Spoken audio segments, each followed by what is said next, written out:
Good morning everyone. This is Dr. Ramya from the Department of Dermatology, Venereology and Leprosy, Narayana Medical College and Hospital, Nellore.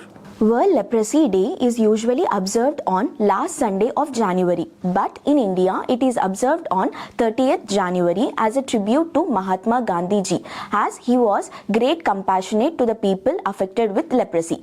Leprosy is recorded as one of the oldest diseases in the world. Leprosy is also known as Hansen's disease. It is named after the scientist who has discovered it. The incubation period of leprosy is caused by bacterium called Mycobacterium leprae. The incubation period of leprosy is between 5 to 7 years. It means the leprae bacilli multiplies very slowly in the body, so though the symptoms appear between 1 to 20 years. It is important to know about the myths and facts related to leprosy. There are lots of myths added to the leprosy. Leprosy since ages is described as a disease of sin and curse. The myths are shaking hands, touching the patient and moving side by the patient can transmit the disease. These are all absolute myths. These myths create discrimination among the leprosy affected people and it leads to decreased establishment of the diagnosis.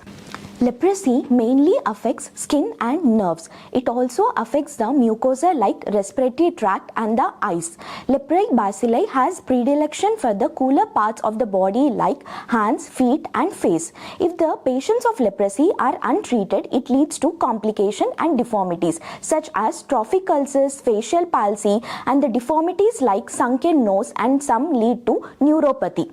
It is important to know about the transmission of the disease and the high-risk groups and the symptoms of the leprosy. How does the leprosy transmit? It transmits through the oral and nasal secretion of the leprosy-affected patients. Who are the risk group? The risk group are those who have poor socio-economic status and people having poor nutrition, and the people are in immunocompromised state. What are the symptoms of leprosy? The symptoms of leprosy are the patient will have light or skin color patch with decreased sensitivity, and some people may present with numbness and paralysis, and some may be present with deformities in the later stage. Now we will learn about diagnosis of leprosy. Leprosy is diagnosed by clinical examination, biopsy and slit skin smear. It is classified as paucibacillary and multibacillary based on the number of the lesions present and number of nerves affected and the number of the bacilli in the slit skin smear. Now coming to the treatment part, WHO has standard regimen of treatment that include multi-drugs. These are rifampicin, dapsone and clofazimine. The dose and the duration of the treatment varies with patient age and the number of lesions affected.